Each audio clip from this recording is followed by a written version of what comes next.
Greetings and welcome back to another episode of the Basketball Rules Expert, the show where we take National Federation of High School Basketball rules and we lift them off the printed page, breathe life into them, simplify, clarify, amplify so that we can take those rules with us onto the basketball court where it's most important. Greetings again, everybody. It's Greg Austin with A Better Official. We craft video to help basketball officials get better. I consider myself to be knowledgeable about the rules of high school basketball, and this show is all about helping you on your journey to becoming a basketball rules expert as well. We're going to look at National Federation of High School Rules Fundamentals today. There are 20, and we will take a look at those and get started right now. Rules Fundamental number 1. While the ball remains live, a loose ball always remains in control of the team whose player last had control unless it is a try or tap for goal, right? Ball remains live. Loose ball always remains in control of the team whose player last had control. Now, obviously, it is critical for us to understand the status of the ball, live ball, dead ball, team control, no team control. These things are critical as basketball officials. If a team has established team control via player control, the team will keep control until team control is either relinquished or gained by the other team. How can team control end? The ball becomes dead. Team control ends. The other team gains control. Team control ends and begins for the new team. And the way that that team would gain control is a player gaining player control, right? The batted ball, the deflected ball, the interrupted dribble, the pass between teammates. None of these things change team control. We have to end team control. And the third way, of course, is on the release of a try. When a try is released, there is no team control. So 3 ways to end. Release of a try, the other team gains control by establishing player control, or the ball becomes dead. Understanding those is critical. All right, so rules fundamental number 1. While the ball remains live, a loose ball always remains in control of the team whose player last had control. Now, of course, this is different at different levels, right? NCAA men, NBA, when the ball is deflected, things change, but National Federation of High School keeps it simple. There is no change in team control when the ball is deflected. Understanding team control when it starts and when it ends is critical, and Rules Fundamental number 1 addresses that. Let's move on now to Rules Fundamental number 2. Neither a team nor any player is ever in control during a dead ball, a jump ball, or when the ball is in flight during a try or tap for goal, right? Player control, team control cannot exist during a dead ball, right? The ball goes out of bounds, the official rules of an out-of-bounds violation. There's no player control. There's no team control, right? During a jump ball, the toss is released. Right? The jumpers go up, they bat the ball, it's batted towards the backcourt. There's no player control, there's no team control. And of course, during a try or tap for goal, there is no team control. That's a fundamental bedrock concept for National Federation of High School Basketball rules. So, rules fundamental number 2, a super simple, neither team nor any player is ever in control during a dead ball, jump ball, or when the ball is in flight during a try or tap for goal. Rules fundamental number 3. A goal is made when a live ball enters the basket from above and remains in or passes through unless canceled by a throw-in violation or a player control foul. Right? A goal is made when the ball passes through or remains in the basket, right? So that's something to recognize as well. Sometimes that net's a little bit tight and the ball sits in the net, right? Has a goal been scored? Yes. By rule, yes. When the ball remains in or passes through that basket a goal is scored by rule, right? And that's any live ball, right? The defense bats the ball into their opponent's basket. That's a goal. A live ball that passes through or enters, right? But then we add this qualifier, unless canceled by a throw-in violation, right? We give the ball to a thrower for a sideline throw-in. They throw the ball to a teammate for an alley-oop. The ball goes through the basket. The ball was live, and it passed through, right? So unless we have that qualifier, we could get confused. But, of course, for the ball, throwing the ball into either basket on a throw-in is a throw-in violation by rule. And, of course, a player control foul. When a airborne player commits a player control foul, the ball becomes dead immediately. The try in flight, if it passes through the basket, cannot be scored. So our simple rules fundamental here. A goal is made when a live ball enters the basket from above and remains in or passes through unless canceled by that throw-in violation or a player control foul. All right, moving on. Rules fundamental number 4. The jump ball, the throw-in, and the free throw are the only methods of getting a dead ball live. That's correct. Right? There are 3 restarts, right? The ball has become dead. The game must resume. How are we going to do it? We're going to do it in one of 3 ways, right? At the start of the game, the ball is dead. How are we going to start the game? We're going to administer a jump ball. The ball goes out of bounds. How are we going to resume the game? With a throw-in. A player is fouled in the act of shooting, and we're going to put them on the line, and we're going to attempt free throws. These are the 3 restarts in the game of basketball.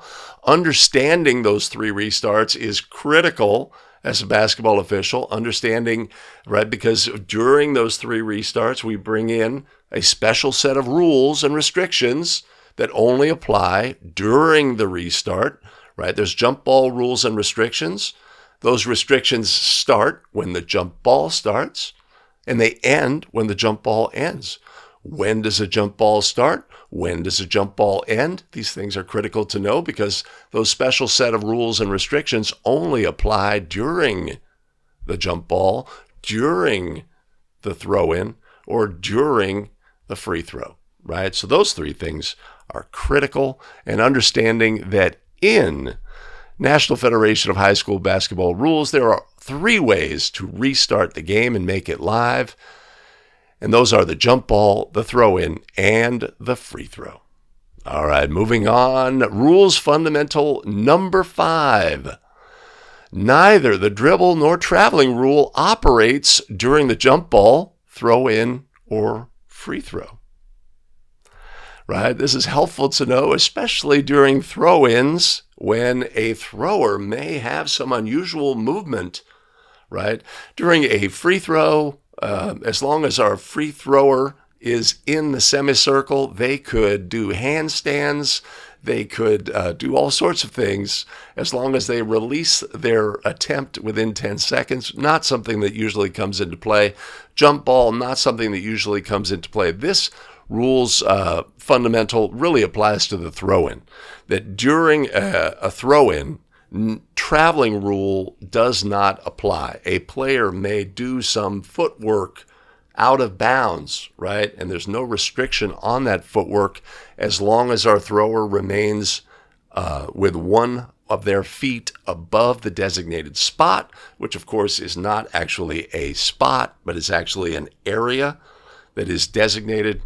As long as one of our throwers' feet are above that area, then they are legal by rule. So our rules fundamental number 5, neither the dribble nor traveling rule operates during the jump ball, throw-in, or free throw. Allow me to thank our tremendous show supporters, Tom Hickey, Yvette Perry, Richard McGuire, Jose Lansang Jr., and Darwin Sonata. Much appreciated, much love. You want to support the show? I'll put a link in the show notes below, and you know what I'm going to do? You know I'm going to do it. I'm going to put one up above.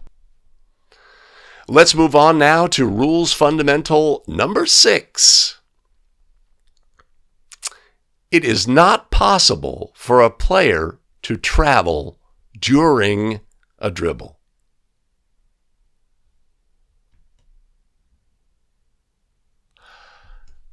Yeah, right? A super simple concept.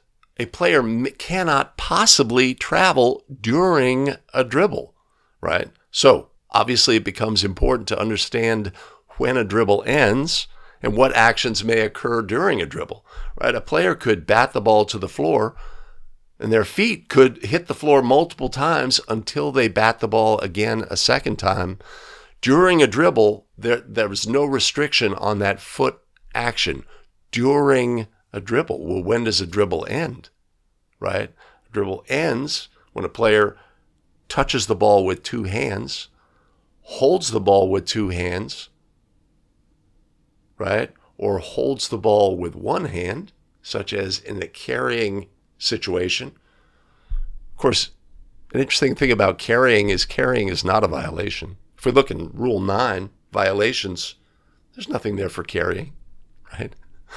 Our player either terminates their dribble or they don't.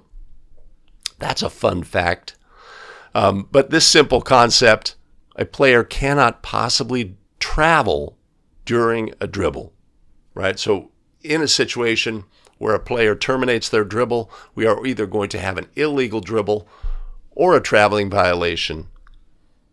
But the rules fundamental is straightforward, and we're moving on to rules fundamental number 7. The only infractions for which points are awarded are goaltending by the defense or basket interference at the opponent's basket. The only infractions for which points are awarded are goaltending by the defense or basket interference at the opponent's basket.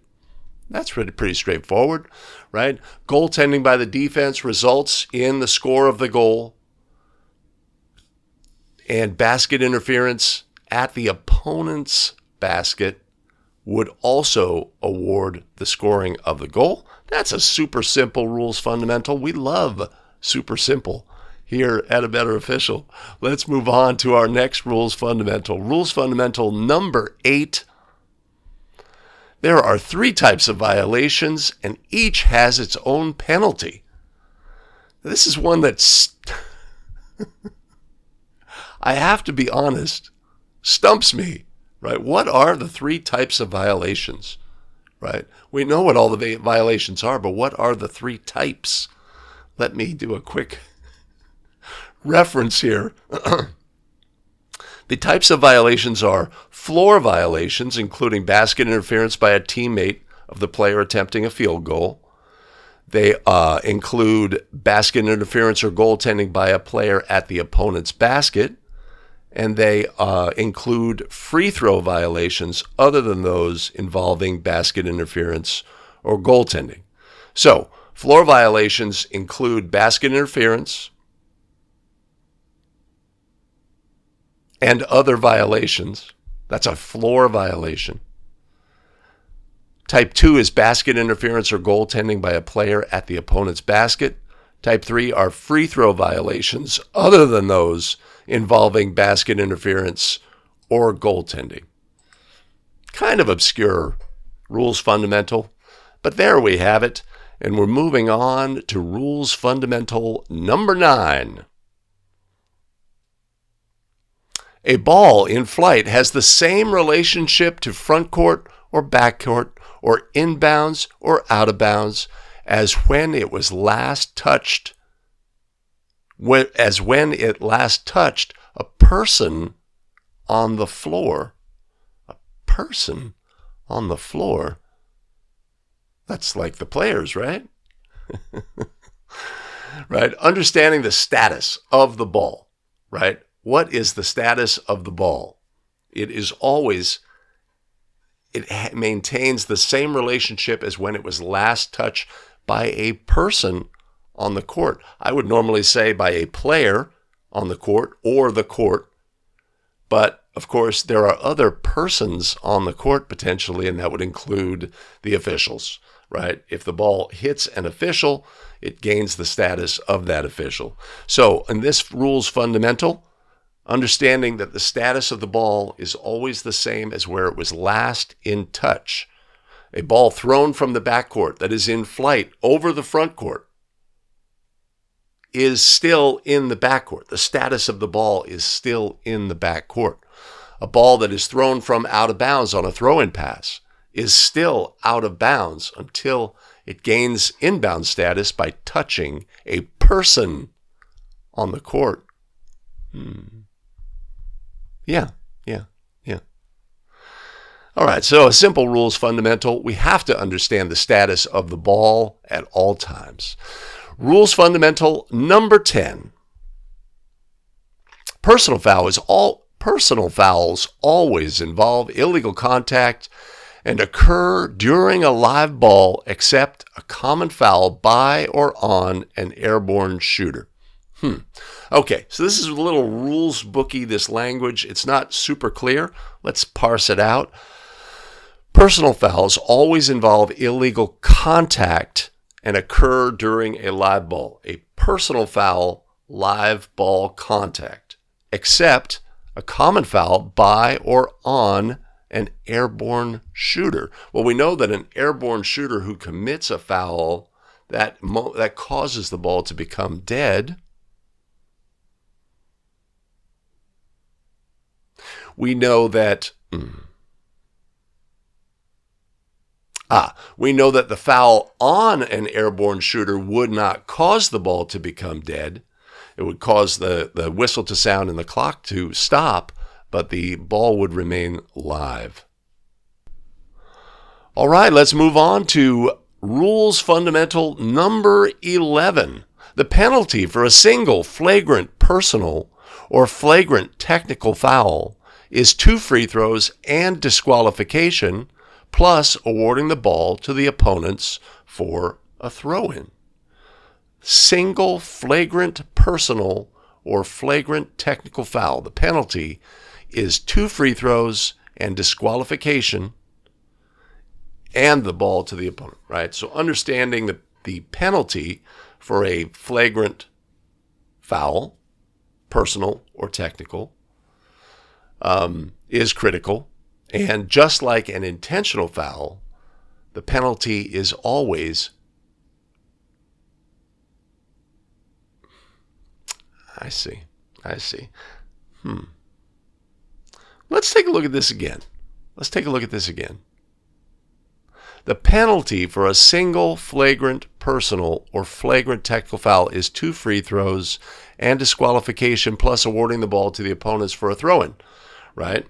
Hard foul, ruled flagrant, penalty, 2 free throws to the offended player or their eligible substitute, right? Sometimes with hard fouls, we get a player who is too injured to resume play immediately, and the coach does not want to buy them in with a timeout, and the ball to the opponent for the throw-in. There's one situation, though, that I would say we're not addressing by this rules fundamental, and that is flagrant foul during a 3-point attempt that misses. What do we have then? What would be the penalty for a flagrant foul on a 3-point attempt?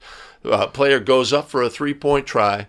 The defender, rather than making any sort of attempt to block the shot, just dives at the player's legs, tackles them during the 3-point try, and the 3-point try misses.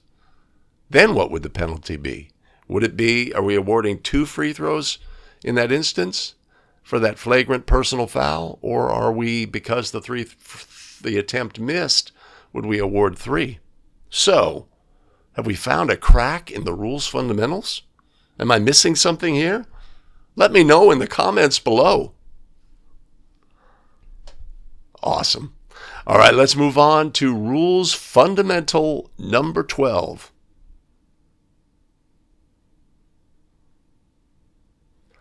Penalties for fouls are administered in the order in which they occur. Penalties for fouls are administered in the order in which they occur, right? This is different from other levels, and this fundamental concept will allow us to be able to administer complex situations, layered plays. This foul occurred. The two players went face to face. Double technical fouls were issued. Then the coach stepped onto the floor and said the officials were terrible, and he was assessed a technical foul. How are we going to administer the situation, right? On its face, it's like, okay, there's a lot of things going on here. But if we do it simply in order, there's the foul for the original contact. There's double technical fouls. That is a double foul. No free throws will result. But then the coach receives a technical foul, right? We're going to do it in the order of occurrence, right? A simple concept, but one that allows us to go into layered play situations where there are multiple fouls and adjudicate the plays correctly. So our simple rules fundamental, penalties for fouls are administered in the order in which they occur, is something that we can take with us onto the basketball court and be able to handle any situation that arises. All right, rules fundamental 13. That's a lot of little text, man. How am I going to do this? A live ball foul by the offense, the team in control or last in control if the ball is loose, or the expiration of time for a quarter or extra period causes the ball to become dead immediately unless the ball is in flight during a try or tap for goal. The ball also becomes dead when a player control foul occurs.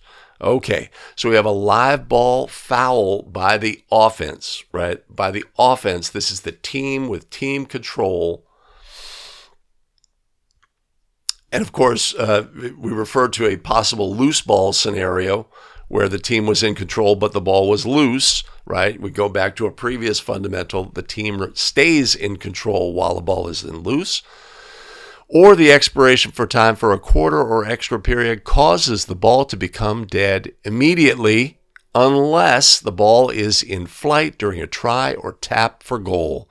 The ball also becomes dead when a player control foul occurs, right? So we're talking about when a live ball becomes dead, and one of the things we absolutely must understand when we officiate high school basketball is the status of the ball live or dead. What causes the ball to become live? What causes the ball to become dead? The status of the ball, live, dead. Status of the ball, backcourt, frontcourt, out of bounds, inbounds, right? The status of the ball, the team control, no team control, player control, no player control, right? All of these things are critical components. Rules fundamental 13 refers to what causes a live ball to become dead? Something we need to know. And let's move on to Rules Fundamental 14. The first or only free throw violation by the offense causes the ball to become dead immediately. This is a really helpful concept to take with us on the basketball court. When free throw situations, sometimes multiple things can happen. Violation, the defense enters the lane, the teammate of the thrower follows. There's a violation by a player in a marked lane space, and then a violation by a teammate of the thrower behind the three-point arc. The thrower violates, and then something else happens, right? Complicated. What do we do next, right? But understanding that if the team, either the thrower or a teammate or the thrower violates in any fashion, the ball has become dead and no goal can be scored. It's a really helpful, simple concept that we could take with us and help adjudicate throw-in plays when maybe our attention has dropped just slightly on the first of two free throws, let's say, where we're taking a little moment to just reflect on the status of the game, etc. So understanding that if there is a simultaneous violation, an opponent of the thrower violates, but there's also a violation by the teammate, that the ball has become dead. Why? Because a teammate of the thrower, right? The offense is involved in a violation. The ball has become dead immediately, and this applies to all free throw situations. Critical to know that and helpful to know that as we go forth and officiate. All right, rules fundamental 15. A double personal foul involves only personal fouls and only two opponents. No free throws awarded, and the ball is put in play at the point of interruption. A double technical foul involves only technical fouls and only two opponents. No free throws are awarded, and the ball is put in play at the point of interruption. Again, another fantastic, super simple concept that we can take with us. Double technical, double personal fouls. There are never free throws as a result, and we always resume at the point of interruption. No free throws, resume at the point of interruption. This is a simple concept that we can take with us. Now, what is a double personal foul? Right? We get helpful guidance here in that it involves only two opponents.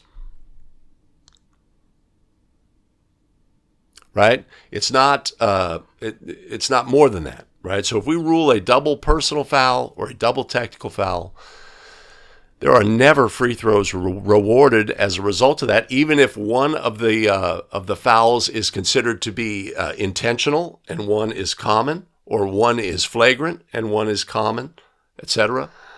All right. So rules fundamental 15, very helpful. We can take that fundamental concept with us onto the basketball court. Double fouls, double technicals, no free throws can be awarded, and resume at the point of interruption. We're in the home stretch. Let's move on to rules fundamental number 16. The official's whistle seldom causes the ball to become dead. It is already dead. The official's whistle seldom causes the ball to become dead. It is already dead. What does that mean exactly? Right, we have a player who goes up and is fouled. There's time between, that's a bad example. Let's say a dribbler, right, is bumped and the official puts a whistle on the play. The ball became dead at the moment of the contact in National Federation of High School Basketball Rules. There may be some time between the official's whistle, the contact, and the official's whistle, but the ball has become dead on the contact itself. This separates the official's whistle from causing the ball to become dead in this instance. That's the way I'm interpreting it. And let's move on to Rules Fundamental 17. Continuous motion applies both to tries and taps for field goal and free throws, but it has no significance unless there is a foul by the defense during the interval, which begins with the habitual trying or tapping movement, starts and ends when the ball is clearly in flight. Continuous motion applies to both tries and taps for field goals and free throws, but it has no significance unless there is a foul by the defense during the interval, which begins when the habitual trying or tapping movement starts and ends when the ball is clearly in flight. Continuous motion, right? This rules fundamental actually does a better job of explaining continuous motion than the rule itself in the rules book, right? There's a lot of confusing language in Rule-4-11. The rules fundamental itself clearly outlines that we're talking about a foul by the defense that occurs during an interval of time. That's really important to remember as well. An interval of time that begins with the habitual action, right? The habitual trying or tapping movement starts and ends when the try is clearly in flight. Right? Understanding continuous motion, critical for basketball officials. A foul by any defensive player during that interval allows the offensive player, to continue their habitual throwing or tapping motion, and the result of that shall count if the goal is scored. Excellent. That rules fundamental number 17, helpful as we take to the basketball court. Let's look at rules fundamental 18.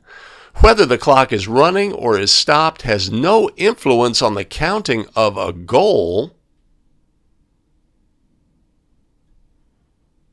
comma. Not sure why that comment is there. Whether the clock is running or is stopped has no influence on the counting of the goal. This would refer to a situation where there is a try in flight. It would have to be a try. In flight, this clock is stopped. Does that stoppage of the clock cause the ball to become dead? Not necessarily, right? Player goes to the basket. They are fouled, but they release the try. It's on the ring. The clock is stopped. The ball falls in the basket. We are scoring that goal. The fact that the clock was stopped at the time when the ball entered the basket is not a factor. The things that lead up to the try being released and not being caused to become dead are the factors in that instance. So our rules fundamental here is whether the clock is running or stopped has no influence on the counting of a goal. Simple in concept, taken out of context, a little obscure, but we're moving on to our penultimate rules fundamental, number 19. A ball which touches the front face or edges of the backboard is treated the same as touching the floor inbounds, except when the ball touches the thrower's backboard. It does not constitute part of a dribble. There's a lot there for us to look at.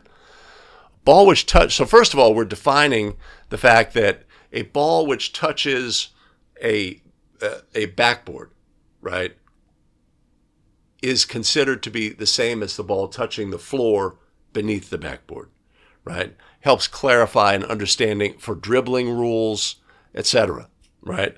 A player gets confused, dribbles the ball on a layup, throws the ball to the opponent's basket, it contacts the basket, and they catch it on the other side. Has that player committed a violation?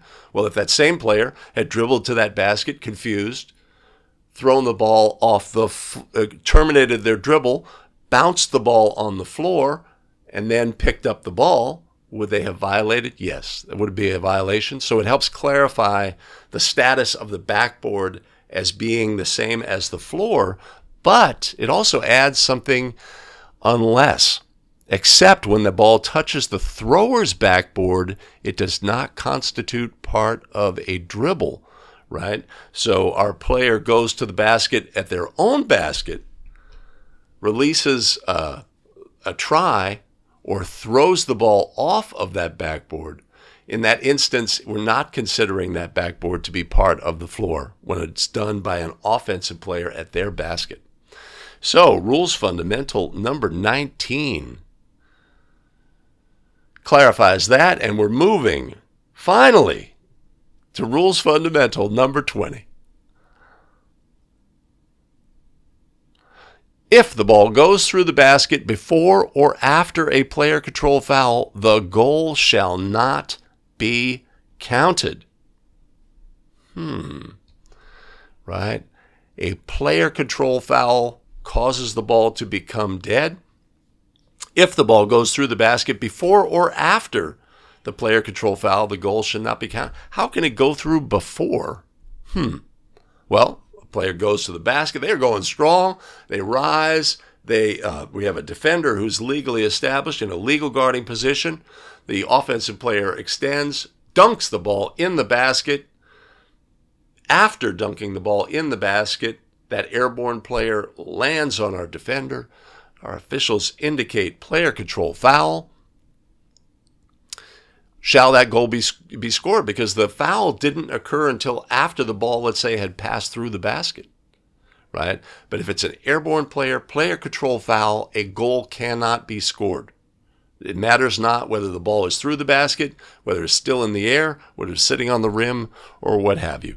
So Rules Fundamental 20 clarifies for us that if the ball goes through the basket before or after a player control foul, the goal shall not be counted. right? That's really straightforward, simple to understand. And there we have it, the 20 Rules Fundamentals, National Federation of High School Basketball Rules that have been brought forward from the far-off times and are in the rules book, contain some fundamental concepts to help us officiate basketball, to go onto the court confident that we understand how to adjudicate National Federation of High School Basketball Rules. Thanks for joining us today for Basketball Rules Expert. Be a great time to do all the things, hitting like, subscribe, and notify so you don't miss out on any of our new content. Allow me to thank our tremendous show supporters, Tom Hickey, Yvette Perry, Richard McGuire, Jose Lansang Jr., and Darwin Sonata. Much appreciated, much love. You want to support the show? I'll put a link in the show notes below, and you know what I'm going to do? You know I'm going to do it. I'm going to put one up above. We have for you additional video content available. Basketball Rules Experts are episodes, our two most recent are there. Make your choice. Choose wisely. We'll see you in the very next video. Take care.